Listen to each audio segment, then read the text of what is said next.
मित्रों, शिक्षा मनोविज्ञान के बेहद महत्वपूर्ण टॉपिक की आज हम चर्चा करने वाले हैं, जहां पर जिसका संबंध हमारी 4th यूनिट से ही है, यानी जहां पर हम लोग एडजस्टमेंट और माल एडजस्टमेंट की बात करने वाले हैं। मित्रों देखिएगा, यहां पर हम लोग समायोजन और कुसमायोजन की बात करने वाले हैं।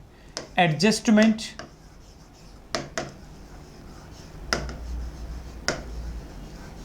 And mall adjustment.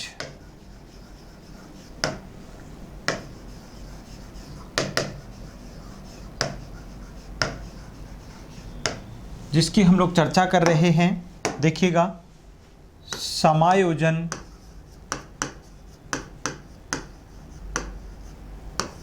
व कुसमायोजन। कुसमायोजन यहाँ पर दोनों ही महत्वपूर्ण टॉपिक हैं। समायोजन की हम बात करें या कुसमायोजन की हम बात करें। देखिए मित्रों, समायोजन जिसे एडजस्टमेंट कहा जाता है, कुसमायोजन जब हम किसी परिस्थिति के साथ या अपने लक्ष्य प्राप्ति के मार्ग में जब हम एडजस्टमेंट नहीं कर पाते हैं, हम वातावरण के प्रति अनुकूल नहीं बन पाते हैं, तो ऐसी स्थिति में हम लोग कुसमायोजन का शिकार हो जाते हैं। तो मित्रों, यहाँ पर आज हम जो बात करने वाले हैं, सबसे पहले हम चर्चा करेंगे समायोजन की। किसकी बात करेंगे? समायोजन की। ये समायोजन, यहाँ पर समायोजन शब्द सम प्लस आयोजन से बना है। किससे बना है? सम प्लस आयोजन। सम प्लस आयोजन यानी कि यहाँ पर समान रूप से इसको हम कह सकते हैं समान रूप से प्लस आयोजन का अर्थ होता है व्यवस्था करना। व्यवस्था करना, ये इसका शाब्दिक अर्थ है। क्या है मित्रों? शाब्दिक अर्थ है समान रूप से हम अपने जीवन के क्रियाकलापों, गतिविधियों या किसी वातावरणीय परिस्थिति के प्रति हम जो भी कार्य करते हैं, जो भी क्रिया करते हैं, जो भी एक्शन करते हैं, उसे ठीक ढंग से मैनेज करना, उसे सही उचित रूप से उसे व्यवस्थित करना, ये समायोजन है। देखिएगा, इसका वास्तविक अर्थ की तरफ अगर हम चलें तो हम समायोजन से अभिप्राय हमारे अपने जीवन, संपूर्ण जीवन के अंतर्गत हम प्रत्येक किसी परिस्थिति के साथ, प्रत्येक किसी घटना के साथ, किसी वातावरण के साथ, किसी व्यक्ति विशेष के साथ अथवा किसी स्थान विशेष के साथ जब हम अनुकूलन और सामंजस्य स्थापित कर लेते हैं, हम समन्वय स्थापित कर लेते हैं, हम तालमेल बिठाने लग जाते हैं, उसे समायोजन कहा जाता है। यानी कि प्रत्येक प्राणी अपने जीवन के प्रत्येक कार्य के दौरान, प्रत्येक कदम पर एडजस्टमेंट करता है, अनुकूलन स्थापित करता है, समायोजन करता है। प्रत्येक व्यक्ति हर स्टेप पर, जीवन के हर कदम पर वह अपना जो भी कार्य कर रहा है, अगर वह किसी ट्रेन में यात्रा कर रहा है, किसी बस में यात्रा कर रहा है, तो वह वहाँ पर क्या करता है? एडजस्टमेंट करता है। क्या करता है? एडजस्टमेंट करता है, समायोजन करता है। कभी उसको खड़े खड़े यात्रा करनी पड़ती है, कभी उसको बहुत थोड़ी सी जगह मिलती है, उस पर बैठकर उसे यात्रा करनी पड़ती है, तो वो क्या है? एडजस्टमेंट है। कई बार आप अपनी क्लास में आपको कंफर्टेबिलिटी फील नहीं होती है, आराम महसूस नहीं होता है, उसके बावजूद आप एडजस्टमेंट करते हैं क्योंकि आपको आपका टारगेट अचीव करना है। तो सीधे से अभिप्राय में समायोजन क्या है? समायोजन मूल रूप से आपके लक्ष्य प्राप्ति एवं उपस्थित वातावरण, ध्यान से समझिएगा मित्रों, आपकी लक्ष्य प्राप्ति, आपका जो गोल है, आपका जो टारगेट है, आपका जो ऑब्जेक्टिव है, उस गोल को अचीव करने के लिए, प्राप्त करने के लिए आप जो वातावरण वहां पर स्थित है, जो परिस्थितियां वहां की हैं, जो सर्कमटेंसेस वहाँ पर हैं उनके साथ आप तालमेल बिठाते हो, इसी को समायोजन कहा जाता है। तो इसका अभिप्राय क्या हुआ? जब व्यक्ति अपने लक्ष्य प्राप्ति एवं उपस्थित परिस्थितियों के मध्य तालमेल या संतुलन बिठा लेता है, समायोजन प्रक्रिया कहलाती है। क्या कहलाती है मित्रों? समायोजन प्रक्रिया कहलाती है। तो इसका सीधे से अर्थ में अगर हम यहाँ पर मीनिंग सीखें एक लाइन में, तो इसको मैं ये कहूँगा, देखिए मित्रों, अर्थ के रूप में हम यहाँ पर इसे सीख लेते हैं। ये लक्ष्य प्राप्ति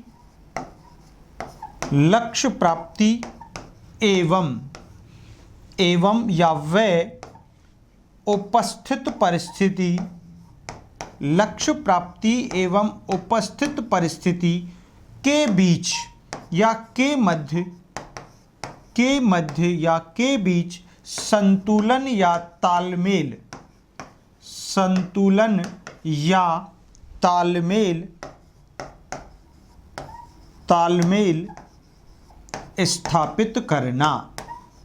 स्थापित करना, यही समायोजन कहलाता है। बहुत सिंपल सा मीनिंग है इसका। भाई आप आज मान लीजिए मेरा एक डेस्टिनेशन है, मुझे पर्टिकुलर उस जगह पर जाना है, और उस जगह पर जाते समय रास्ते में कांटे आ जाते हैं, खाइयाँ आ जाती हैं, तो वहाँ पर उपस्थित उस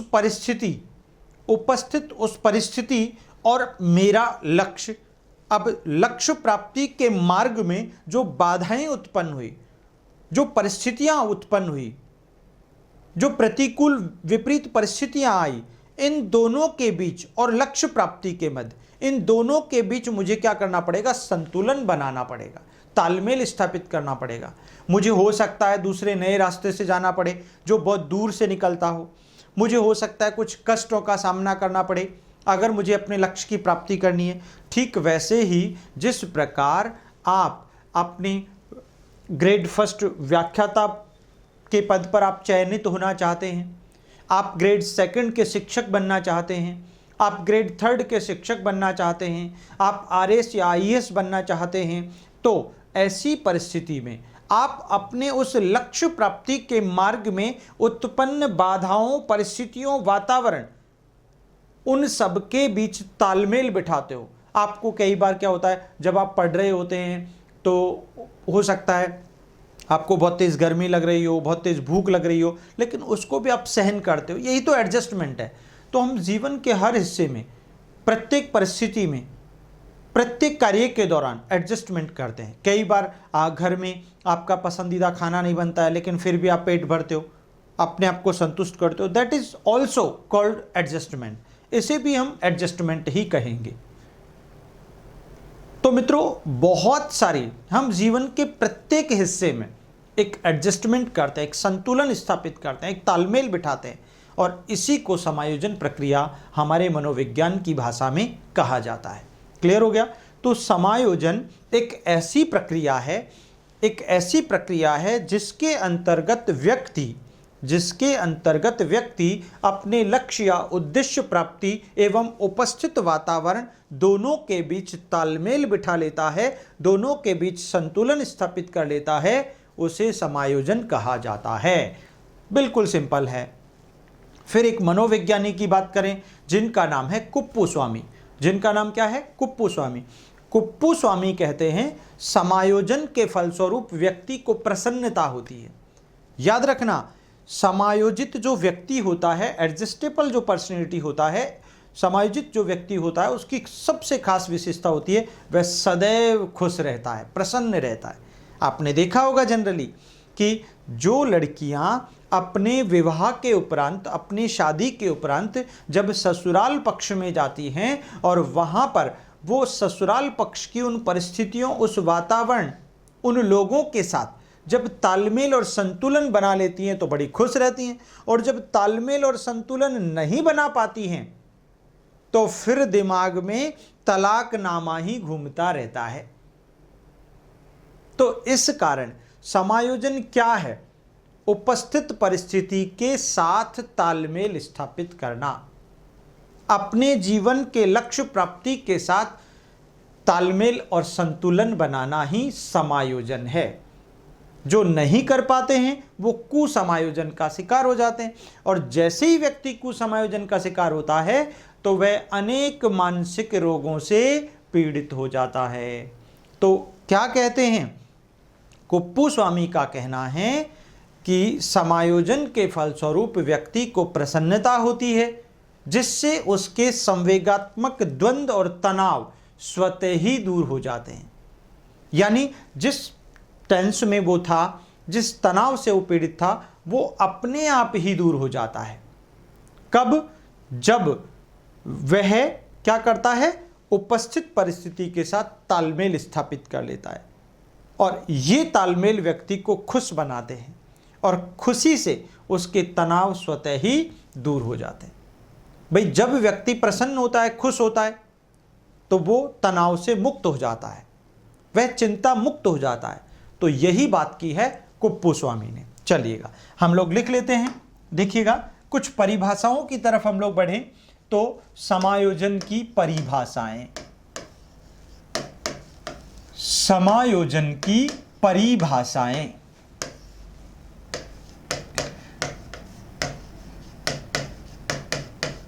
व्याख्याता भर्ती परीक्षा ग्रेड फर्स्ट की एग्जाम में शिक्षा मनोविज्ञान के अंतर्गत मित्रों परिभाषाएं भी दी जाती हैं, डेफिनेशंस भी पूछ ली जाती हैं। इसीलिए हमें कुछ इंपॉर्टेंट डेफिनेशंस को हमेशा पढ़ लेना चाहिए। तो सबसे पहले अपन बात करते हैं कुप्पुस्वामी की।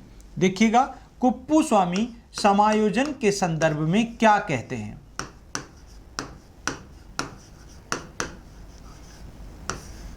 इनका कहना है समायोजन के फलस्वरूप समायोजन के फलस्वरूप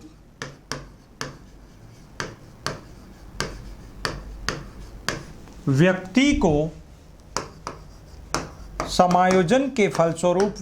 को प्रसन्नता होती है। व्यक्ति को प्रसन्नता होती है, जिससे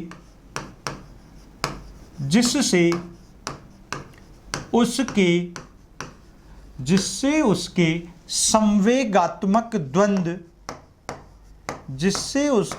संवेगात्मक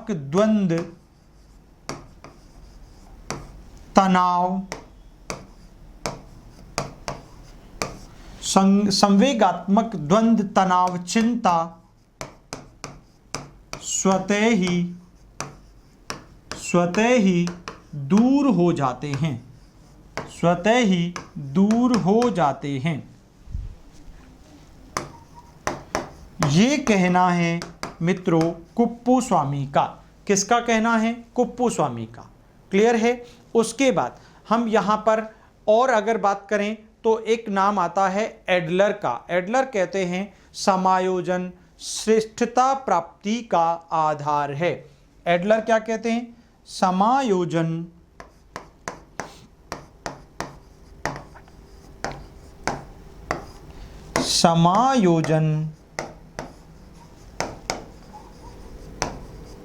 श्रेष्ठता प्राप्ति का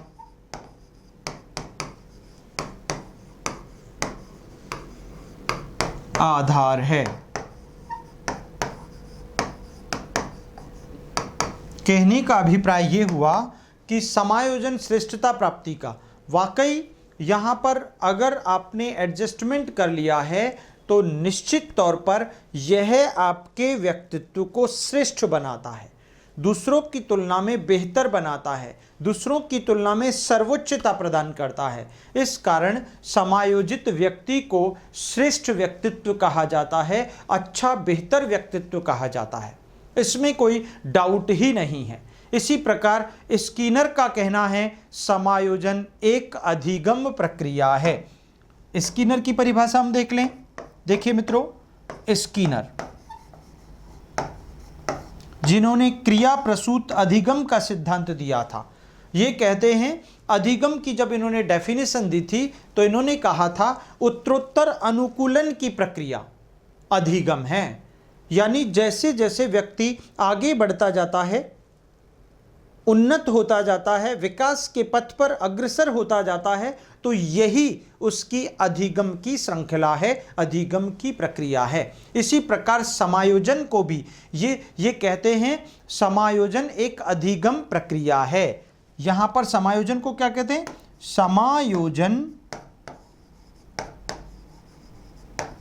समायोजन एक अधिगम प्रक्रिया है। समायोजन एक अधिगम प्रक्रिया है। वास्तव में इसमें कोई संदेह नहीं है। स्किनर का कहना सर्वथा उचित है कि अगर आपने समायोजन किया है तो निश्चित तौर पर आपने परिस्थितियों से सीखा है, आपने ज्ञान अर्जन किया है। इस कारण समायोजन स्वयं एक अधिगम प्रक्रिया है, ऐसा कहना है बीएफ स्किनर का। किसका कहना है मित्रों? बीएफ स्किनर का। उसके बाद हम बात करें यहां पर बोरिंग एवं लैंगफील्ड के अनुसार, समायोजन एक ऐसी प्रक्रिया है जिसके द्वारा व्यक्ति अपनी आवश्यकताओं की पूर्ति को प्रभावित करने वाली परिस्थितियों के साथ संतुलन या तालमेल स्थापित करता है।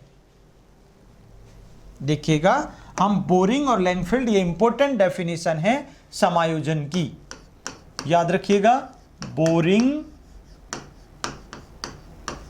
व लैंगफील्ड के अनुसार, बोरिंग व लैंगफील्ड के अनुसार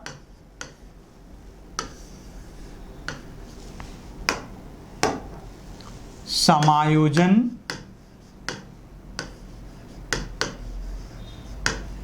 एक ऐसी प्रक्रिया है, समायोजन एक ऐसी प्रक्रिया है, समायोजन एक ऐसी प्रक्रिया है जिसके फलस्वरूप या जिसके द्वारा व्यक्ति अपनी आवश्यकता की पूर्ति को, जिसके द्वारा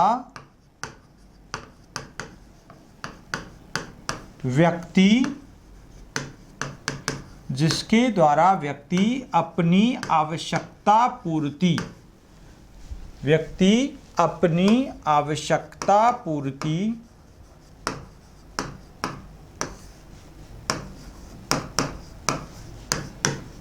को प्रभावित करने वाली परिस्थितियों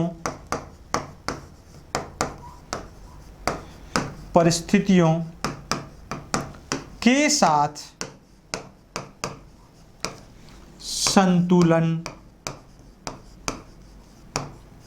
या तालमेल स्थापित कर लेता है, स्थापित करता है। समायोजन प्रक्रिया कहलाती है। बोरिंग और लैंगफील्ड क्या कहते हैं?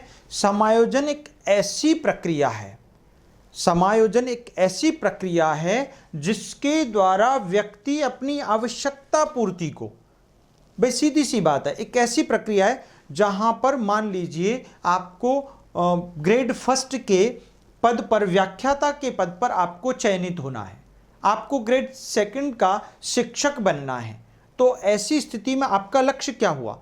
ग्रेड सेकंड या ग्रेड फर्स्ट। तो ऐसी परिस्थिति में आपकी आवश्यकता को प्रभावित जो परिस्थितियां कर रही है, हो सकता है अभी आपका एग्जाम टाइम पर नहीं हो रहा, एक्सटेंड कर देती है गवर्नमेंट, नए नए रूल्स उसमें अप्लाई करती है, कभी क्या होता है, कभी आपको किस टाइप के, कभी कोविड के आप शिकार होते हैं। तो ये सारी परिस्थितियों के साथ तो आवश्यकताओं को प्रभावित करने वाली जो परिस्थितियां हैं, चाहे वो कोविड-19 की बात की जाए, चाहे वो आपके वातावरण की बात की जाए, आपके घर परिवेश की बात की जाए, आपकी मित्र मंडली की बात की जाए, तो ये सारी चीजें जो आपकी आवश्यकताओं को प्रभावित करती हैं, इन सबके साथ तालमेल बिठाकर आप अपने लक्ष्य प्राप्ति के लिए अनवरत प्रयासरत हो, दैट इज कॉल्ड एडजस्टमेंट। इसी को समायोजन कहा जाएगा। बहुत ही सिंपल अर्थ में हम इसे ऐसे पढ़ सकते हैं। तो बोरिंग और लैंगफील्ड का यही मानना है। क्लियर हो गया? यहां पर इसी प्रकार कोलमैन के अनुसार भी हम पढ़ सकते हैं, समायोजन तनावों से निपटने का एक प्रयास है। समायोजन, कोलसैनिक क्या कहते हैं, या कोलमैन की हम बात करें तो कोलमैन का कहना है, देखिएगा, एक मनोविज्ञानी है कोलमैन, या कोल भी कह देते हैं इनको। समायोजन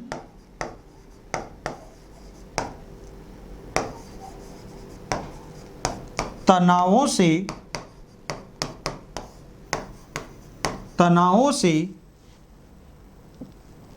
मुक्त होने का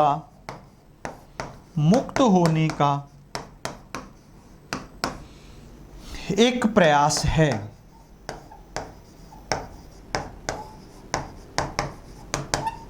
तनाव से निपटने का या मुक्त होने का एक प्रयास है, ऐसा मानना है कोलमैन का। किसका मानना है मित्रों? कोलमैन का। तो ये संपूर्ण जो चर्चा हम लोगों ने की समायोजन के अर्थ और उसकी परिभाषाओं को लेकर थी।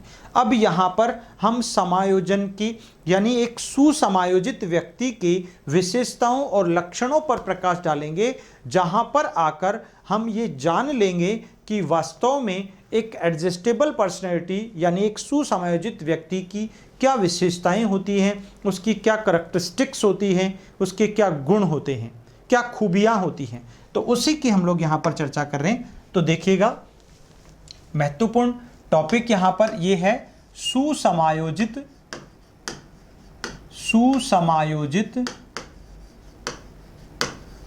व्यक्ति के लक्षण या गुण। एक सुसमायोजित व्यक्ति के लक्षण या गुण, उसकी हम लोग यहां पर बात कर रहे हैं। देखिए मित्रों, एक सुसमायोजित व्यक्ति के लक्षण या गुणों की बात करें तो पहला, प्रसन्नता। वह सदैव खुश रहता है। सदैव खुश रहता है, इसको कह सकते हैं सदैव खुश, सदैव प्रसन्न रहता है, इसको ऐसे कह सकते हैं प्रसन्न रहता है। कभी भी वह दुखी नहीं रहेगा, चिंता युक्त नहीं रहेगा, अपितु चिंता मुक्त रहेगा। हमेशा ध्यान रखो, ठीक है। वह दूसरों को पीड़ा या कष्ट नहीं पहुंचाता है। दूसरों को पीड़ा या कष्ट नहीं देता है, कभी भी नहीं देता है। ऐसा नहीं है आप ट्रेन में यात्रा कर रहे हैं, सफ़र कर रहे हैं, वहाँ पर 4 लोगों के बैठने की सीट है और आप 5वें व्यक्ति हैं, आपने उनको कहा अरे भाई साहब थोड़ा सा खिसकना, तो नहीं, ये आप दूसरों को पीड़ा दे रहे हो, कष्ट दे रहे हो, तो ये एडजस्टमेंट नहीं है। मेरा मतलब एग्जाम्पल से समझिएगा, कभी भी एक सुसमायोजित व्यक्ति दूसरों को कष्ट और पीड़ा नहीं देता। ये नहीं कि उसका सिर्फ ये होता है कि वो अपने स्वार्थ की सिद्धि हेतु दूसरों को पीड़ा और कष्ट पहुंचाए, ऐसा बिल्कुल नहीं होता।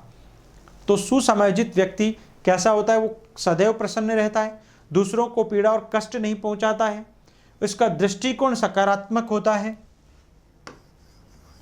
सकारात्मक दृष्टिकोण, कभी भी नकारात्मक सोच होती नहीं है, सकारात्मक दृष्टिकोण वाला होता है। दृष्टिकोण कैसा होता है मित्रों? सकारात्मक होता है, हमेशा बिल्कुल गलत नहीं बोलता ना ही सोचता है। नेक्स्ट, सहनशीलता और क्षमाशीलता का गुण विद्यमान होता है। सहनशीलता व क्षमाशीलता, आप देख लीजिएगा, हम लोग बात करते हैं जब हम लोग सुनते हैं पति पत्नियों में आपस में बहुत दंगे फसाद झगड़े होते हैं, तो ऐसे मामलों में हम वहाँ पर कोई ना कोई किसी न किसी पक्ष को वहाँ पर सहन करना होता है। ये सहनशीलता वास्तव में उस परिस्थिति, उस स्थिति के प्रति अनुकूलन और तालमेल बिठा देती है।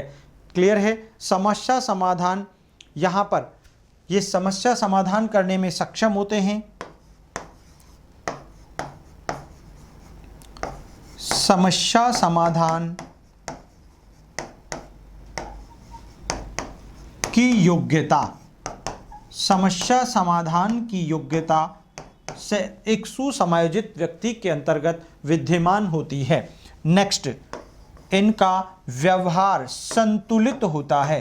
दैट्स वेरी इंपॉर्टेंट वर्ड, संतुलित व्यवहार। हमेशा व्यवहार कैसा होगा भाई? संतुलित होगा। संतुलन का मतलब तालमेल, यानी उपस्थित वातावरण, चाहे वो प्रतिकूल है चाहे वो अनुकूल है, चाहे वो सुख की स्थिति है चाहे वो दुख की स्थिति है, सभी स्थिति परिस्थितियों में वह एक संतुलित बैलेंस्ड बिहेवियर को डिस्क्लोज करते हैं, प्रदर्शित करते हैं। तो ऐसे संतुलित व्यवहार का जो व्यक्तित्व होता है वो एक सुसमायोजित व्यक्तित्व का विशिष्ट गुण होता है। इनमें स्वयं के गुण और कमियों की समझ होती है, यानी ये अपने स्वयं गुणों को, आत्म गुणों को पहचानते हैं और अपनी कमियों को समझते हैं। कौन? जो सुसमायोजित होता है, जिसका बहुत अच्छा समायोजन होता है। नेक्स्ट हम 7 नंबर पर आते हैं।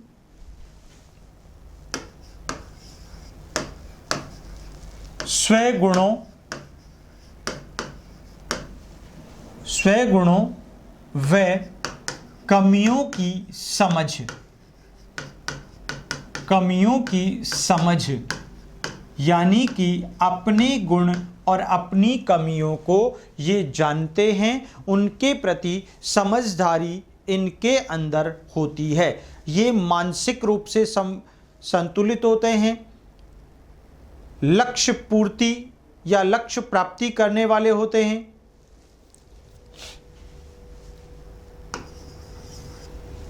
लक्ष्य प्राप्ति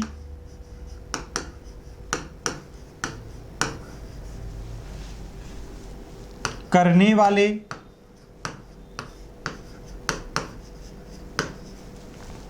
मानसिक रूप से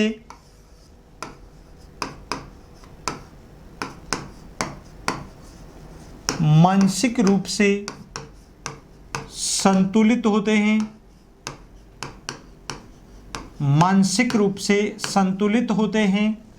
उसके बाद 10 नंबर की बात करें, इनके लक्ष्य स्पष्ट होते हैं, लक्ष्य स्पष्ट होता है, लक्ष्य स्पष्ट होता है और स्पष्ट होने के कारण लक्ष्य निर्देशित व्यवहार, लक्ष्य निर्देशित व्यवहार प्रदर्शित करते हैं या होता है, लक्ष्य निर्देशित व्यवहार प्रकट करते हैं। लक्ष्य निर्देशित यानी लक्ष्य के प्रति जो क्रिया इनको करनी चाहिए ये उसमें लगे रहते हैं। वातावरण के अनुसार इनका आचरण होता है, वातावरण जैसा वातावरण होगा वैसा ही इनका व्यवहार होता है। इसीलिए वातावरण के प्रति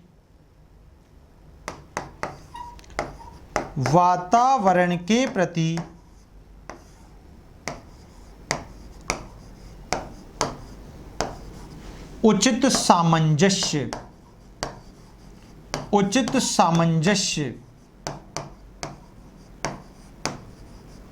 या अनुकूलन, वातावरण के प्रति उचित सामंजस्य या अनुकूलन इनका होता है। और मित्रों, ये अनुकूल और प्रतिकूल सभी परिस्थितियों में, एक सुसमायोजित व्यक्ति अनुकूल और प्रतिकूल सभी परिस्थितियों में क्या करते हैं? संतुलन स्थापित करते हैं। तो यहां पर हम कह सकते हैं ये महत्वाकांक्षी भी होते हैं,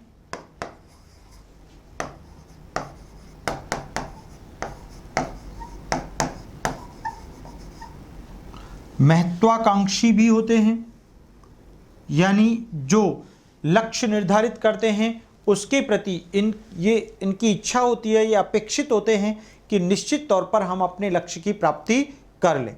तो याद रखिएगा, महत्वाकांक्षी होते हैं।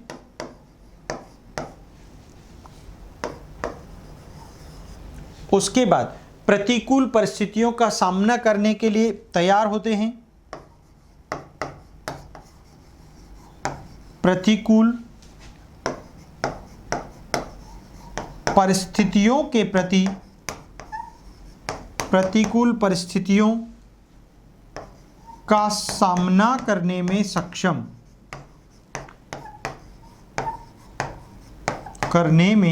सक्षम या योग्य। जो भी परिस्थितियां होती हैं, प्रतिकूल परिस्थितियां, उन सभी प्रतिकूल परिस्थितियों के प्रति इनका समायोजन अच्छा होता है, क्लियर होता है। इस कारण ये यहाँ पर इन सुसमायोजित व्यक्ति के गुण और लक्षणों की चर्चा हम लोगों ने यहाँ पर की है। इसीलिए मित्रों, ये जो सुसमायोजित व्यक्तित्व के धनी होते हैं उनमें निश्चित तौर पर किसी भी प्रकार की नकारात्मकता के गुण विद्यमान नहीं होते हैं, अपितु ये दुख की स्थिति में अथवा प्रतिकूल परिस्थितियों के प्रति भी संतुलन स्थापित कर लेते हैं, तालमेल बिठा लेते हैं, समन्वय स्थापित कर लेते हैं। इनमें सहयोग और सहानुभूति की भावना विद्यमान होती है। और लिख लेते हैं हम लोग, प्रेम, सहयोग और सहानुभूति, पूर्ण व्यवहार। 14 नंबर, प्रेम,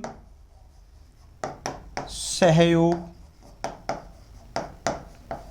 व सहानुभूति पूर्ण व्यवहार।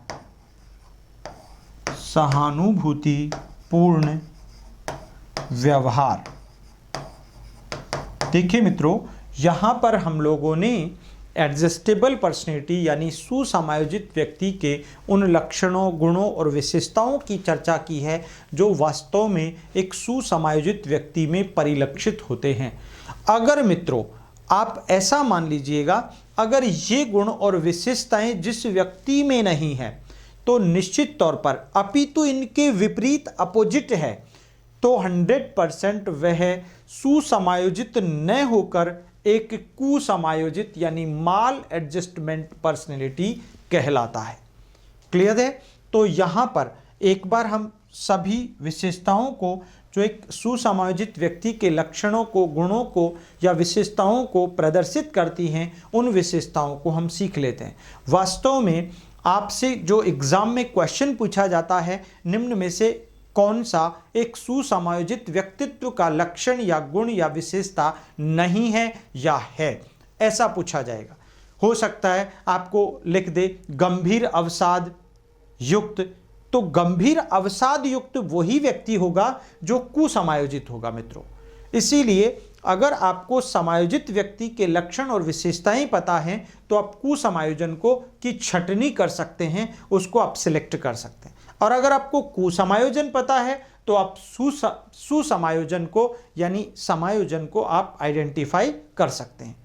ये एक तरीका होता है, हम नेगेटिव अप्रोच से भी अपने प्रश्नों को भली भांति कर सकते हैं, सॉल्व कर सकते हैं। लेकिन इसके पहले एक शर्त होती है कि हमें एक कंसेप्ट क्लियर होना चाहिए, हमारी लर्निंग कंसेप्चुअल बेस्ड होनी चाहिए, रट्टाफिकेशन से काम नहीं चलता। तो एक सुसमायोजित व्यक्ति में क्या क्या गुण होते हैं? वह हमेशा सदैव खुश रहता है, संतुष्ट रहता है, प्रसन्न रहता है। वह कभी भी दूसरों को पीड़ा नहीं पहुंचाता, कष्ट नहीं देता, दुखी नहीं करता। अपने स्वार्थ सिद्धि के लिए वह दूसरों को पीड़ा और कष्ट कभी नहीं देता। उसके बाद उसका दृष्टिकोण हमेशा सकारात्मक होता है। इवन उसका व्यवहार, वह कभी भी नेगेटिविटी, नकारात्मकता के विचार उसके जहन में आते ही नहीं है। ऐसा नहीं है और यार क्या होगा, एग्जाम आने वाला है, सिलेक्शन होगा या नहीं होगा, मुझे ये समझ में नहीं आ रहा, मुझे ये बुक अच्छी नहीं लगी, मुझे रूम अच्छा नहीं लगा, मुझे ये दोस्त अच्छे नहीं मिले। तो ये नेगेटिविटी, जो नकारात्मकता है, ये आपके मस्तिष्क पर हावी हो जाती है और आपका रिजल्ट भी नो आ जाता है, रिजल्ट भी नेगेटिव हो जाता है मित्रों। इसीलिए आपका व्यवहार सकारात्मक हो, आपका दृष्टिकोण सकारात्मक हो, आपकी सोच सकारात्मक हो, आपकी जो व्यवहार है, क्रियाएं हैं, आपका प्रत्येक एक्शन पॉजिटिव हो। इसीलिए be positive, do positive and think positive कहा भी गया है। सकारात्मक सोचो, सकारात्मक बनो और सकारात्मक करो, तो निश्चित तौर पर हम एक सुसमायोजित व्यक्तित्व में शामिल हो जाएंगे और लक्ष्य प्राप्ति तक पहुंच जाएंगे। क्लियर है? नेक्स्ट, इनमें सहनशीलता और क्षमाशीलता का गुण विद्यमान होता है। ये किसी भी प्रतिकूल परिस्थिति के प्रति भी अनुकूलन स्थापित कर लेता है, इसका मतलब सहनशीलता होती है। नेक्स्ट, समस्या समाधान की योग्यता इनके अंदर विद्यमान होती है, बिल्कुल 100%। यानी किसी भी परिस्थिति से रिलेटेड अगर कोई प्रॉब्लम इनके सामने आती है तो उसके प्रति ये समाधान विकसित कर लेते हैं। इनका व्यवहार बहुत संतुलित होता है। नेक्स्ट देखिएगा, स्वगुण और कमियों की समझ इनमें होती है। इनमें कौन सा गुण अच्छा है और क्या कमियां हैं ये जानते हैं। लक्ष्य प्राप्ति करने वाले होते हैं, हमेशा लक्ष्य के मार्ग पर अनवर्त चलने वाले होते हैं। मानसिक रूप से संतुलित, मानसिक रूप से कभी विचलित नहीं होते, संतुलित होते हैं। लक्ष्य स्पष्ट होता है इनका, इट मीन्स लक्ष्य निर्देशित क्रियाओं में संलग्न होते हैं। अपने लक्ष्य प्राप्ति के मार्ग पर रुकते नहीं है, थकते नहीं है, चलते रहते हैं। वातावरण के प्रति उचित सामंजस्य और अनुकूलन स्थापित करने की योग्यता और क्षमता इनके अंदर पाई जाती है, चाहे वातावरण नकारात्मक हो चाहे प्रतिकूल हो। नेक्स्ट, महत्वाकांक्षी बहुत होते हैं, यानी अपने आप की उस लक्ष्य प्राप्ति की श्रेष्ठता तक पहुंचाने के लिए इच्छुक बहुत होते हैं। क्लियर है? प्रतिकूल परिस्थितियों का सामना करने में सक्षम और योग्य होते हैं। इसी प्रकार प्रेम, सहयोग और सहानुभूतिपूर्ण इनका व्यवहार होता है। तो ये सभी विशेषताएं यहाँ पर एक सुसमायोजित व्यक्तित्व की विशेषताएं हैं और सुसमायोजित व्यक्तित्व को स्पष्ट करती हैं। इसीलिए मित्रों, सुसमायोजित व्यक्तित्व पूछा जाए या समायोजन पूछा जाए, समायोजन हम लोगों ने सीख लिया, उसकी परिभाषाओं पर हमने फोकस कर लिया, और सुसमायोजित व्यक्ति के गुणों और विशेषताओं को हम लोगों ने समझ लिया। अब हम इसके आगे की चर्चा कुसमायोजन की चर्चा करेंगे, और कुसमायोजन का शिकार कब होता है, कैसे होता है, उन सब चीज़ों की चर्चा यहाँ पर करेंगे। और कुसमायोजन से बचने के क्या तरीके हैं, क्या रास्ते हैं, क्या उपाय हैं, उनकी भी हम लोग यहाँ पर डिस्कस करेंगे मित्रों। लेकिन ये सब चर्चा कुसमायोजन के संबंध में जो करेंगे वो करेंगे हम अपनी अगली क्लास में। तो इस क्लास को, आज की क्लास को हम यहीं पर विराम देते हैं। धन्यवाद।